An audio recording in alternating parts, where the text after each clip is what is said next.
Well, hi there, and Happy New Year's Eve. I'm Cindy Dole. I'm Eric Stromer. And this is Home Wizards. We love to help improve your home and improve your life. And the Rose Parade is coming up on Monday. This is going to be very exciting, Eric Stromer. This is going to be so exciting for me to sit this close to these things going by, these floats that we got a chance to see backstage, and then actually realize, oh my goodness, this looks so much different than when we saw them 5 days ago. It's so many different emotions. And when you see it up close, the stealth bomber that goes overhead. Yeah, I didn't even. Can we mention the stealth bomber and the timing? That it's a minute. It's a 30-second window one way or no 3 seconds off one way or another that they'll have it. But there we're going to be right time. there in it, and I think it's going to happen. We're not going to be in the stealth bomber. Well, no, not going to be in the stealth broadcasting bomber. live. Maybe wouldn't that be great? We'd love that. We'd love to do that. Yeah. But anyway, we wanted to give you a sense of what goes into the making of these floats. I mean, I'm sure you read about it, you see it on TV. But we, I think, got some stories that no one else gets because we spent quite a bit of time with the designers, the volunteers, the kids, the families, the seed guy. Wait till you meet the seed guy whose job is just to take inventory on this little pantry of all the things that are ground up from coconut. There is no artificial color. This is what blows me away. By combining and grinding these different spices and herbs, you come up with vibrant reds and pinks and colors that you just don't see unless they're combined a specific way. And the main color that the seed guy hates, it's turquoise. And all the designers want to make things in turquoise, and he always tries to say that doesn't exist. So anyway, let's continue our journey. Lynn Lofthouse is one of the floral designers with the Phoenix Decorating Company, and we talked to her about how she sizes up these different colors with natural materials and how she orders them on time, and then maybe how she could make a float for Eric and me. I've done all the ordering and deciding on what goes on the floats, and then each individual float has books that I've written up, and each individual person that works on those floats follows those books. So then I have to guide it through the whole week.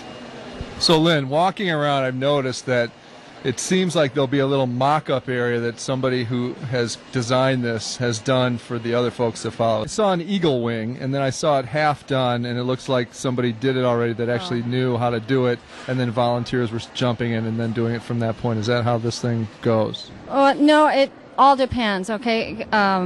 Sometimes it's just the volunteers that come and start decorating, and we've had 3 dry deck days already. So what you've seen already been done might have started last Saturday. And then today and this whole week we'll have other volunteers that just keep moving along the float in the different areas. And then there are specific areas that are a little bit more detailed, like animals, and we have a detail crew that you'll see they'll do an entire elk. 2 of them are doing raccoons right now. And then we have some members of the detail crew who will do floragraphs. What did you decide to use for the raccoon fur? He has a mixture, there's 2 of them, and they have a mixture of buffalo grass for the dark shades and then pampas grass. So then, I walked by and I saw some open boxes of grasses and flowers, the blooming flowers that are dried. How do you buy a box of flowers like that? Where do you get those things? Are you planning on making your own float? Shh, quiet. I was going to decorate some pants. Okay, why do you have to always you pants me all the time? Okay. Actually, they don't come in boxes. I order the boxes you've seen with the flowers in them right now that are cut are straw flower or everlasting, and those were ordered over before the summer actually. And they grow in fields, and then they dry, and then we use them like that for their colors. And that's the blue, right? That's status. Like that's the blue ordered for flags and yes. Yeah. So there's 3 kinds: the everlasting, the straw flower, and the status that you're seeing today. That we've been using the last few weeks too. Okay, so I'm sorry. So last January 3rd, let's say, they said, okay, it's time to design the new floats for the following year. So then Phoenix comes to you and says, here's some drawings that we've been submitting, and we're going to choose these 5 or 10 floats. And then you look at them and go, oh, that's going to be bachelor buttons, or that's going to be elephant grass. I mean, you know immediately what will be applied to what drawing and what schematic, or is that an evolving process that takes the whole year to figure out? Yeah, it takes all year to do, and basically I wait for, I start looking at them when they're being built, obviously, and then when art department starts getting on them, then I pay more and more attention. I've already written notes on what I feel might be a good thing after looking at the picture and then seeing it.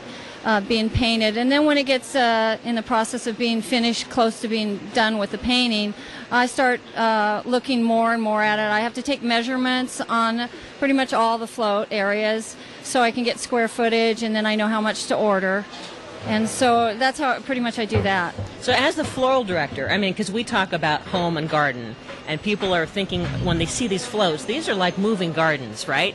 So I'm guessing that for these 20 plus years that you've worked with Phoenix, when you see a garden or you see something in nature, you're probably thinking, oh my gosh, that could be next year's purple. That could be next year's yellow. That could be a feather. Or, I mean, you're looking at things that are growing as a purpose for floats. Oh, yeah, all during the year. My kids know I drive them nuts because we'll be taking walks, and I'll just totally stop and go, wow, look at that leaf. We could use that. And so my kids know that. And we were up in the mountains, and I made the whole family go pick sugar cone, pine cones this year. And they're a different kind, and we're using them on one of the floats this year. So my family knows that I do that all the time. But everyone who watches the parade, they're fascinated by knowing what was used for the fill in the blank, right? Yeah. And so it really takes a lot of creativity because it has to be all natural. So talk us through the process of how after you get the drawings, you're thinking of not only what makes sense, but also what's going to be just really va-voom. So it looks great on TV, right? And so it will last. It has to be true to the color. And what else? Just make sure it looks the best idea that would go in that part of the float, because you don't want to like put the wrong material on. Some things need a sharper edge to them, so they'll need more of the fine ground rice or some just spices or something like that that's more fine. And then there's some things you want fluffy, so you're going to use maybe mums to get a little fluffier look. Obviously the decks and any floral, we have roses obviously because it is the Rose Parade, but we use full flowers for the decks, a lot of orchids, a lot of roses. And what's the deck? The deck is anything on the that's where the gardens will be, and they can be up in the air, they can be tree pods, they can be water dripping down, but a lot of it, and the bottom parts of the floats are always pretty much full decks. And then are you holding material off the floats purposefully until the very last minute because they don't, for example, last as long as they need like to? Like the orchids and the roses, right? They're the last couple days. Yeah, they're obviously anything that's in vials, which are tubes that we put water in, those are not happening in the next 2-3 days. We're still doing our dry today. We'll start doing some silver leafing, which is a fresh material. But that's the one that looks so good for dolphins. Yeah, shiny gray. And so we'll do those. We'll start that up high because we want to get our high stuff up done earlier so we can get scaffolding down, because that's a process all by itself. And then we'll start like eucalyptus leaves. That's fresh. We'll start that up high. Late tomorrow, we'll start mumming. Start mumming. I love that dance. I've just learned it from my kid. It's fantastic. I just want to test your skill here in identifying great flowers. So say Cindy is superimposed in a drawing on this float. What do you make Cindy out of in terms of the flower choices? Let's start with her boots. Her boots. Okay, well, we can do it. We can make them either look real leather, and we can use either palm bark or have a leather material that we use that makes it look leather. And then your blue, we find our darkest blue status, and we do that. Your kind of jacket is orangey with a little bit of red, and we could either use red straw flower or we can use some ground orange lentil. The shiny buttons, I've got a gold seed that we would use, and then your skin, we would use special mixes that we do for blending. And then your hair, we can use pampas grass if we want, or some Excelsior ribbon. Exactly what I would have said. Well, the skin is really tricky to do. I mean, it's an art. I mean, how they create the definition. Yeah, the shading is really fascinating. No matter what race you are, it really looks amazing. Well, we try and, that's our detail crew usually does the faces, because it does take a little bit more artistic specialty, and we use special mixes that we don't generally give out to all the volunteers. It's for our floragraphs, our faces. So one more question. If I'm doing a face and you want to have, so you would do the normal tone of the skin, and then how do you bring out all the detour and contour? Is it finer material or just with color that's blown? Somebody I guess you, Cindy, told me you blow the powder out of your hand onto the adhesive. Is that Yeah. in layers almost? Yeah, well, we basically use white glue, but it has to be put on really, really thin because you don't want clumpy. You know, you want it smooth. So it's just enough to coat it. We do a lot of blowing it on because that'll give it the nice. You don't want to use your hand because it just makes it more mushy and not as pretty. Sure. So a lot of the detail like that will be blown on. We have a new meaning to pompous, don't we? That's right. I'm going to get a pompous wig. Pompous grass. All right, well, the Girl Scouts are having a float celebrating their 100th year, and Eric, of course, in search of his favorite cookies, and we'll head to the Seed Lab, Special Home Wizards, after this. Does it go from Brownie to Girl Scout? How's that work? It goes from Daisy, Brownie, Junior Cadet, Senior Ambassador. Okay, and then do you have any of those peanut butter cookies here? We don't, I'm sorry, Oh. but you know what? They go on sale on January 20th for pre-order. Do you know I've spent probably $10,000 on peanut butter cookies? Well, you know, you can give me a call. I'll help you. Thank you for... These girls are going to Europe. So No. We're raising money to go to Europe with cookies. And when I started, 90% of the stuff, even when she came to work here, was grown in California, in southern and central California. Today, our chrysanthemums, carnations, and roses, all of which used to come locally, are grown outside of Bogota, Colombia in greenhouses. See, that's a shame. And is that because of economics, mainly? 90% economics. Over the years, land values in Southern California, the sons or grandsons of those growers since the turn of the century, when they took over the reins to the ranch, said, well, Of course we're going to make a shopping I mall. could be a farmer, but I'd rather sell it for $30 million and make a city and retire, and that's what they did. We went to Bogota because that's a huge flower-producing area for the entire world. And they grow stuff there, ship it to Miami by air, and then from Miami it goes to Europe and all through the United States. So isn't that kind of sad? Terrible. You know? That's Yeah, I mean, sad.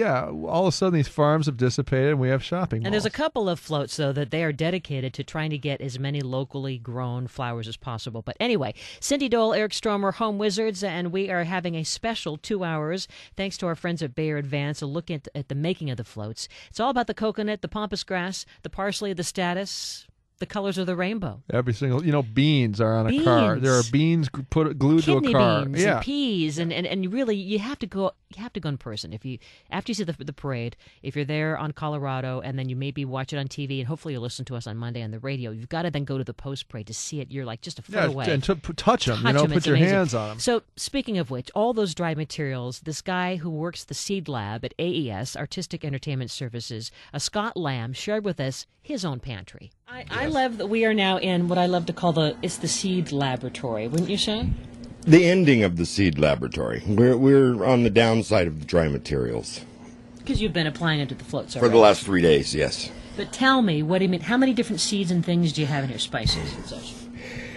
I'd like to say there's thousands, but there's hundreds of different seeds, and plus they come fine ground, big chunks. You get them in like our coconut. We use in chipped coconut. We use macaroon, which is a small fine coconut. The shredded looks more kind of off-white. Yes, well, these have been in the jars for a while. But basically, when the designers and the volunteers are working on the layout of the float, or they're applying what the designer has created, I should say, they come to you to say, are we correct in terms of the color and the material? They actually get a written book which will tell them every square inch of the float that what it needs to be decorated in and the size of the seed or whether it needs to be ground or whole. And for our listeners at home, if you can imagine, they're just shelves upon shelves of jars that have vibrant colored material, organic material in terms of flowers and spices and everything else you could imagine to get that great color on each and every float. I don't see Lowry salt, though. No. No. And no cumin. Wait. Wait, There's cumin there's cumin in a and mix. oregano. There's Yes. ground oregano. We just can't use those blended spices I see. because it's too processed. So how does someone become you? How did you get into this, and, How does and what do you someone do? become old? In 1965, I put on my first flower, and I've done it ever since. So And you have an art background, obviously, or design, or I have a float background. I have done it all from volunteer all the way to art, design floats, Some of the floats in back of you I designed, and I've just learned it by working on it. So really, can you let's walk to the left, and I want you to read us the labels from one side to the next, because it's amazing. You mean like dried cherries, or cut yellow straw flower, or black-eyed peas? Love their work. We've got brown flax. We have not labeled, but this is oatmeal, or what was oatmeal made of, you know. Yep. And then we have gold flaxseed and popcorn, yellow mustard, red clover. We have crushed walnut shells, yellow split peas. And so how do we get these materials? I mean, you have suppliers that just sell these in bulk, and do they know they're for floats? Oh, yes, we've worked with them for years. I see. They're very faithful to us when we say, okay, we need a bright orange. What have you got in a seed? They will come up with an orange lentil or something, and then they'll send us a sample. We'll grind it. Sometimes we'll use it whole, but they're really good. Garvey Nut House, we get a lot of our dried materials from, and he enjoys getting it as much as we need it. Yeah. And is there like a trend in new coverings that people want to see each year? And there's a hot thing that we're using on a float this year. Is that like fashion? I'd like to say yes, but you know, until God invents something else, we've got it covered. There's just not a lot that we can.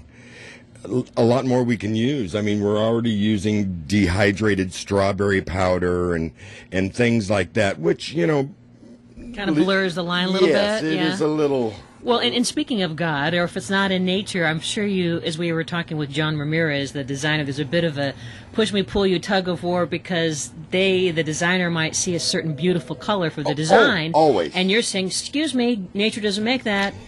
Turquoise. Yeah, that's what he said. It's this ongoing fight because when they design the floats, turquoise looks beautiful next to things. We have nothing to decorate it in. Sure. There's no fresh flowers. There's no dried seeds. Nothing turquoise. And the essence of the parade is you cannot alter anything that nature creates in terms of making colors more vibrant, correct? Correct. Where the line is fine is when we do spices and, you know, faces of figures. We blend spices. Well, they're a little.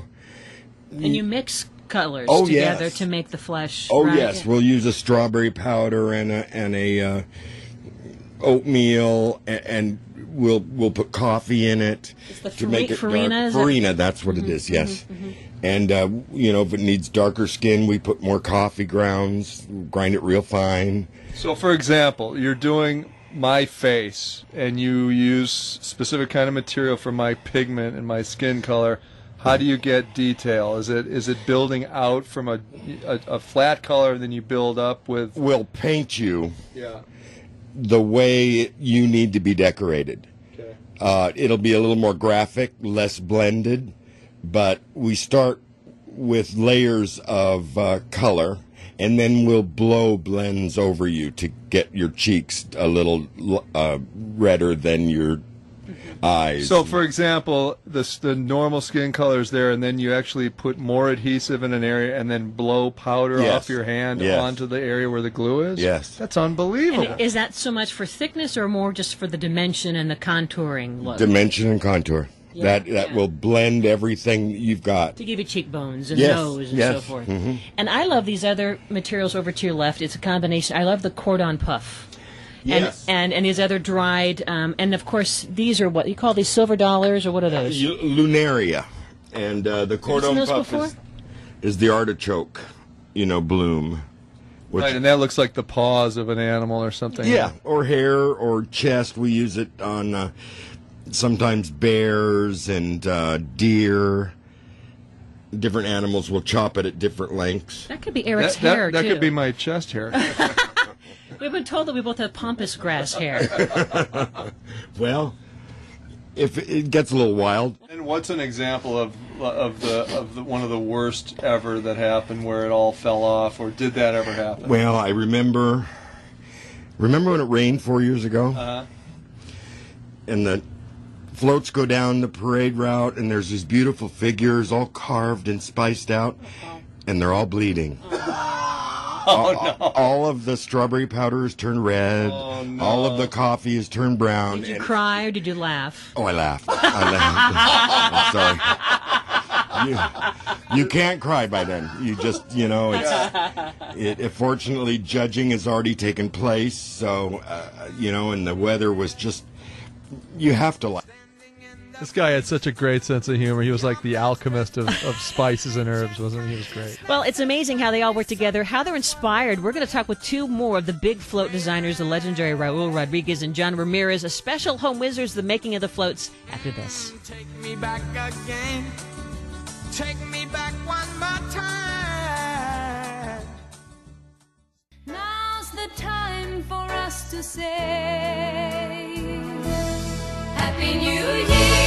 Happy New Year, may we all have. Well, that's ABBA, isn't it? It's you ABBA. Snuck them in again, didn't you? Oh, for the love of...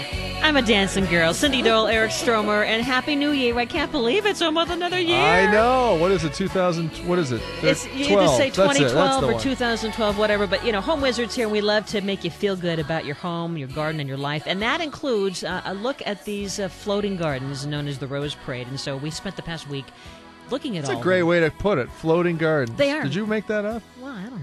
You might be a genius with words. But that's the guy named Raul Rodriguez. You've seen him on the floats. He is a stunning guy, and he has this beautiful blue macaw bird named Sebastian, always on his shoulder. And the bird, I want to say, has blue eyes too. He looks like a matador pirate with a parrot. He started as a kid as an artist, and so we wanted to find out what inspires him for all these award-winning floats that he creates. He's done 500 of them. He's amazing, this guy. So let's hear what Raul had to say. So it sounds like between your travel and your love and all your relationships that you formed with the people of Indonesia, that this must just be so easy in your brain to be designing a float because it speaks to your heart, right? You hit it right on the head. And this is also with, for instance, I have China Airlines in the parade. It's over at Artistic Entertainment in Azusa. And it's a gorgeous float. It's because the I lived in Taipei for 2 years, or a year and a half, and the people are... You don't get around very much. No, I don't get around. I do go to Burbank and Buena Park. And, it's either Taipei or Burbank. Yeah. I love Hawaiian Gardens. I've been there. Oh, I love Hawaiian Gardens. Hey, how does somebody become you? Like, for some of our listeners out there who have an idea that they want to become designers or imagine these amazing things that are, tributes to these different brands and cultures across the country. Oh, that's a great question. How do you do that? Well, for me, it started off in a high school competition. I went to high school. I grew up in East Los Angeles, Boyle Heights, as did my mother, and my father's from the crosstown rival. My mother's from Roosevelt High School in Boyle Heights, and my dad's from Lincoln High School. Oh, my goodness. But it starts off there because I had the best parents on the planet, right. And they taught me the love of people and the love of diversity and to treat people the way you want to be treated. And consequently, I really say that I don't know if I could design the way I do without that inspiration and that love, because I'm open to everyone.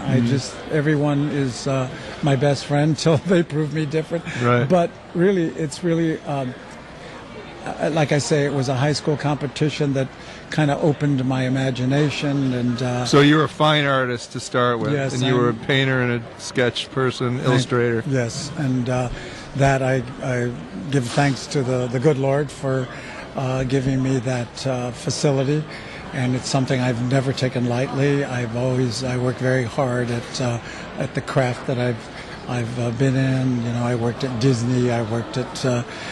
When I think of the wealth of people that I've had the pleasure of knowing, it's just it's mind-boggling, to be honest with you, because I think back at all the things that I've been able to challenge myself with and to work towards. And I think just so many people cross through my mind, and luckily I have a pretty good retention. And but you know, it's to me it's these huge movable sculptures that have a very finite life. You know, it comes and goes. Right. You know, 50 million homes see it. That's probably 200 million people see these things that you create. You're boggling my mind. It's amazing, though, when you think, isn't it? Oh, I mean, totally. your design has influenced probably millions and millions of people. So how does that And it gives feel? us so much joy. Yeah. Well, you know, I really thank you for that, because I didn't think about that. In fact, when I had my first designs in the parade, I think I thought of the parade as quite colloquial. You know, Right. I thought it was an LA thing, Sure.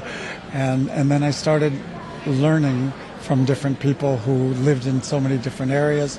I mean, at that time I had, you know, like you say, gone to Hawaiian Gardens and Buena Park and other areas of our city, but all of a sudden, when I started meeting friends from different parts of the country and them telling me how they would set up tables and the parade came on at noon and they'd have brunch and watch it, then I started realizing that this was the magnitude of this event is mind-boggling. And It's not life-changing, right? Yeah, it and is. it sounds like the common thread, whether you're a designer or you're a volunteer or whatever you are, it's all about dreaming and possibilities. Right. Anything goes. And it sounds like because you had that kind of a foundation from your mom and dad, Yes. anything goes with your design, anything goes with the Girl Scouts who can help put a flower on Yes. the float, right? Yes, yes, and I thank you. That's exactly it. Well, it sounds to me like, you know, the unique aspect of how you design absolutely comes from the emotion of the artist that you are. So we're very excited to talk to you and understand your process, and thank you for your gift. Yeah. I mean, talk about how you do this with pen. Yeah, I want to know that. So, Well, I wish I were a computer geek, you know. But so Brand X gives you assignment, and then you start sketching, and I that's love to the beginning. sketch and I love to research, and I've always been a history buff, and everything's entwined. You know, everything becomes part of the process. I'm one that's constantly scanning libraries and antique shops and bookshops and everything around me. I mean, I'm a purveyor of everything. You're a storyteller, right? Well, and my head's like a little, I'm like a pinball wizard because I just love learning, and I love being with people just like you too. But talk about how, like Eric was wondering, you know, we all wonder when, let's say it is Indonesia or some of the other floats. I mean, how many that you've designed that are here today? There's at least... I have 11 floats in the Rose Parade, this parade. And they come to you, let's say Indonesia. They say, hey, we love you, Raul, do it again. Make us shine. Well, you know, it's relatively easy for me because Indonesia, the culture alone, has such a rich tapestry of images that it's what do you leave off the float? I mean, interesting. You know, it's how much do I put, and yet I want the story to be told. The Great Garuda is the symbol of the country, and he's the mainstay of the float, and he's just so uniquely different. He's part bird, he's part animal, he's part human, and he's the protector. And then you have the satellite float, which is a princess of the country. I mean, it's just amazing. So here's what's interesting for me. Your design to create awareness of this culture is now making me want to go to Bali. Well, Isn't that amazing? It's like that's how much influence that you have on the masses with design. thank It's you, pretty because great. Yeah. and you will see, you will want to go again. And We do want to go to Bali. I'm going. I can't wait. I want to go with you, and I want to go with Bill, and I want to go with this guy. He's And we fantastic. want to talk about the Gardens of Bali. Well, let's also talk about this other designer, John Ramirez. He's with AES, Artistic Entertainment Services, and you'll watch for his work, the Power Rangers and the China Airlines floats. I've been around the Rose Parade now since I grew up in Southern California, and I watched how Raul Rodriguez works. Right? Who's he? He is. We know. Yeah, we just right? talked to him. He's a Bird on star, his- on of his course. shoulder. Right. He's a legend. To me, he is the Rose Parade. So Yeah. I grew up inspired by his I bet. work, right? So he does it on big sheets of paper on a drafting table and he still does it this way with the pen and the drafting material. I do it on the computer. Now, I'll sketch it by hand and scan it in and then start coloring it in layers, because as in any business, there are always changes, and I can do them really fast. So that's how I'll incorporate it. We also have a structural engineer who will take my concepts and make them 3D, so that we can make sure that our float is structurally safe and needs to move the way it needs to move. So, for example, what are the parameters that the brand would present to you? Is it we want messaging, we Right. want. So how are you influenced by that? Well, we still want to make this, and it goes without saying that it's a video game, so it's going to be fun by its nature. But to take something that's pixels from a TV screen and make it translate into a float with flowers can be a challenge. But I don't really think about that when I'm designing. I want to put on a good show. And it has to be warm and fuzzy, too. And I'm wondering, as you're designing or thinking of the concept for all these different floats, do you think of the color first and then the flower, or the flower first and then pick the color? Because Well- of what'll be most spectacular is a flower, right? Within the company, we have people that specialize in the flowers, right? They and I will always have a friendly argument because I'll design in colors and they say nature doesn't work this way. We have to find flowers that match. So does that influence your design when you've heard for the past 5 years say that you can't do something because nature They tell doesn't? me, lay off the teal. Because isn't blue the most difficult color because it's status, or maybe hydrangeas, and then what? Well, you know, they make it work because they can dry the flower and mix it with seeds or berries, and they always find a way to make it work. So I really don't think about it when I'm designing. Again, it's to have the big show, because not only is it the flowers and the seeds that we're dealing with, but we want to put a show on the stage. So because it's the Power Rangers, we got the 5 or 6 Power Rangers to appear doing karate moves on our float as it goes down Colorado Boulevard. And then Can you show us the moves right now? Yeah, real let me quickly? see them. Go. Wow, that is amazing. Now, I'm imagining a suit of daisies on Right. it, and then it seems to work better. No, it wouldn't be. It's a colored suit with a big helmet. Oh yeah, that's right. Yeah, And it's yeah. tall, isn't it? It's huge. Yes, our float is 35 feet high. And that's unusually tall for a float, isn't it? I think it's up there with the highest. Well, I'll tell you, we did at Artistic Entertainment Services, we did a float for Disney some years ago, and it was the highest float in the parade ever. I think it was 120 feet high. That sounds ridiculous. Yeah. It was way up there. And so we have the record for the tallest float. But this one is tall. Yeah. Right now he's in the limbo position, lying straight back, because it's inside our float barn, and it has to get out through our doors here. But it also has to bend down at some point on the parade route because we have a freeway there. Okay, so to come from Azusa to Pasadena, Right. how long will that journey take, and how do you get there? Well, I don't know. I'm not part of the convoy, but it is a convoy. We got California Highway Patrol. And not only that, they have the power company. They go 5 miles an hour. They actually have the power company pick up the lines with long sticks so that they can get Moving these floats street on there. lights. Yep, unbelievable. But it's like a military operation. It You know, is. it really is like moving Royalty. troops around. Yep. And so the way that John Ramirez watches the parade, he doesn't look at the floats. He looks at the faces of Yeah, us. he turns around and 'Cause watches that's- everybody watching. That's his joy. That's a great idea. All right, well, coming up next, we have more fun. Of course, we can't ignore those wild and crazy bulldogs. We're going to talk with the trainer and more next. A special edition of Home Wizards Behind the Scenes, the making of the float, sponsored by Baird Vance. We're back after this.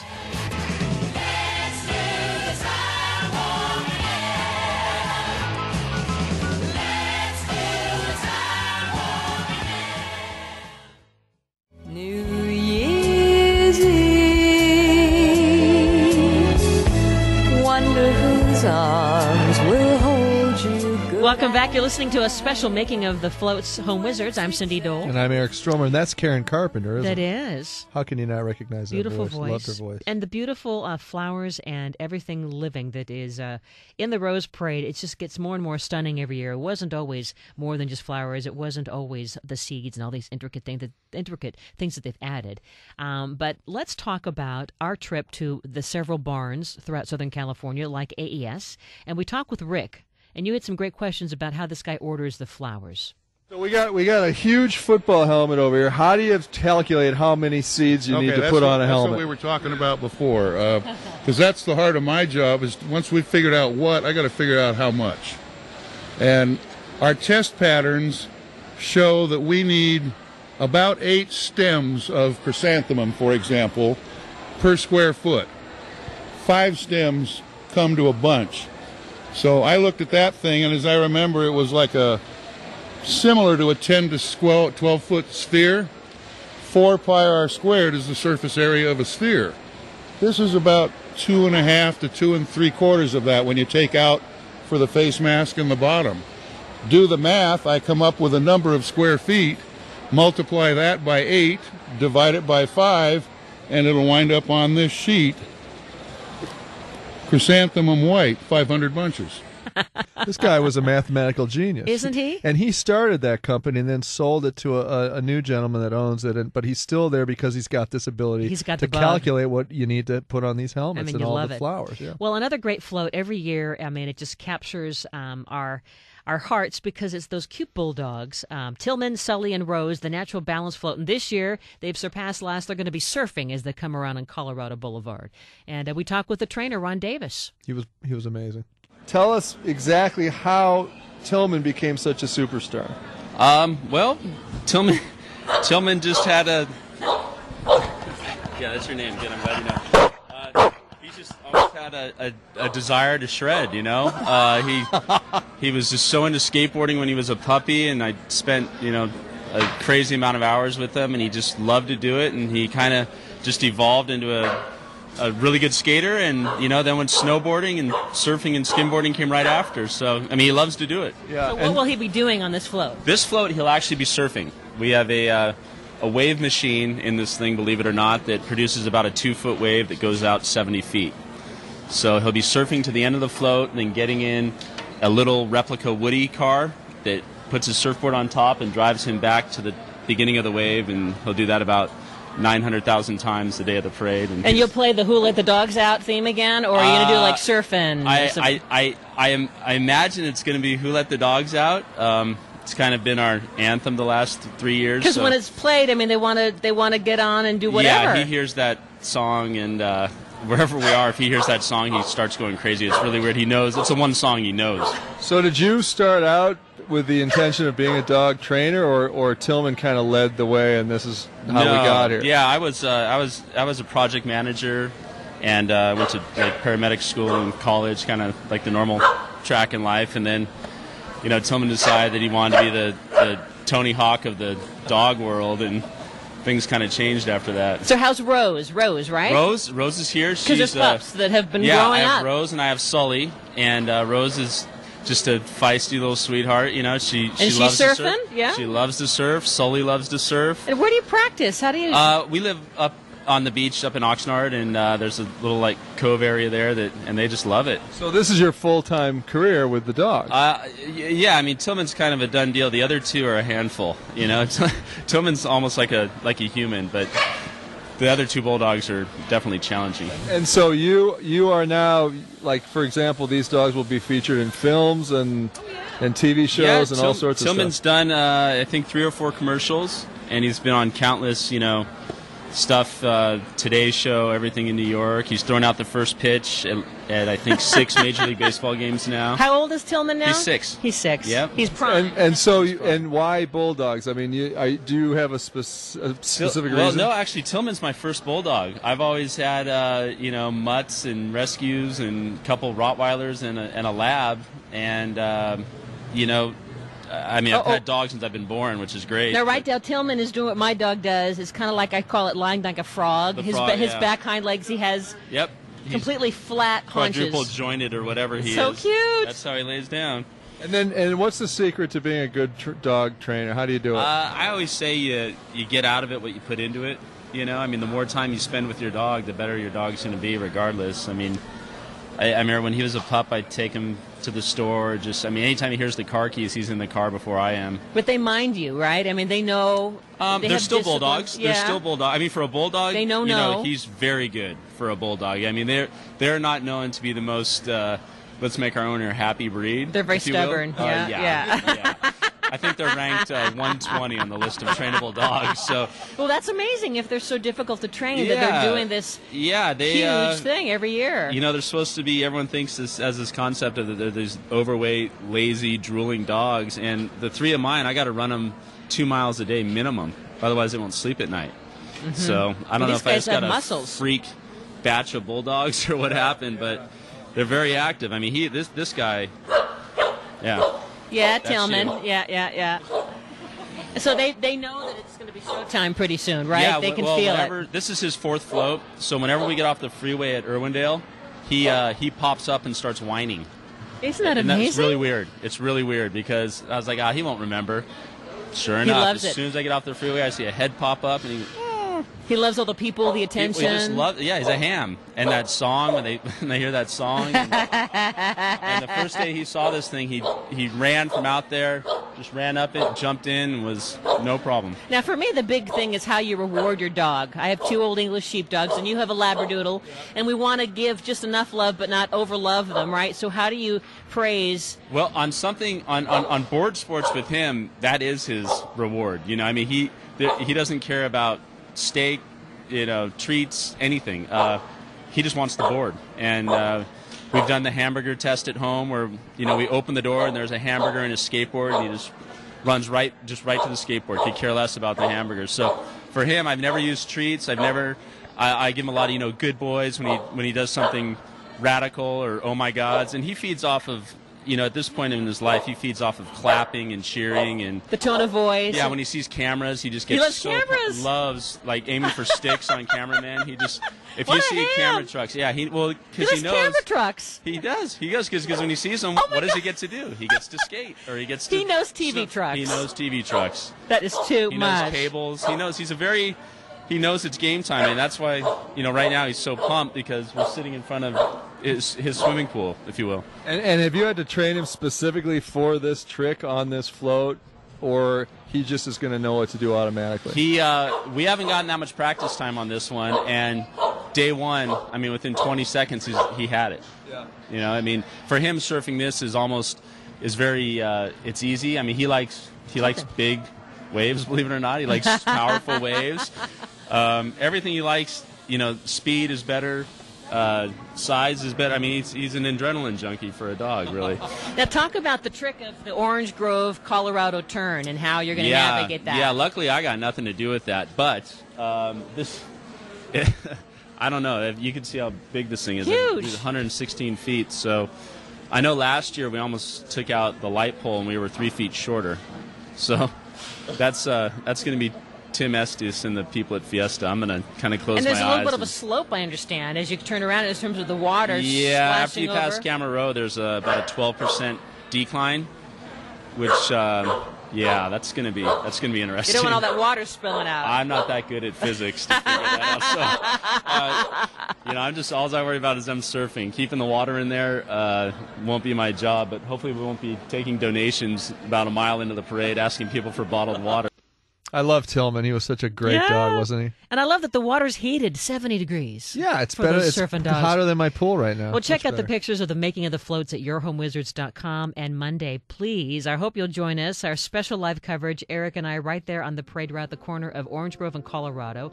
From 8 till 10 a.m., we're going to tell you all the great stories to help you really appreciate the beauty and the passion that goes into the Rose floats. Yeah, and especially tonight, please, everybody, be careful driving. And have a great night, and I hope you have a fantastic New Year. Good things to come for all of us, right? Happy New Year, and remember, the key's under the mat. Bye-bye.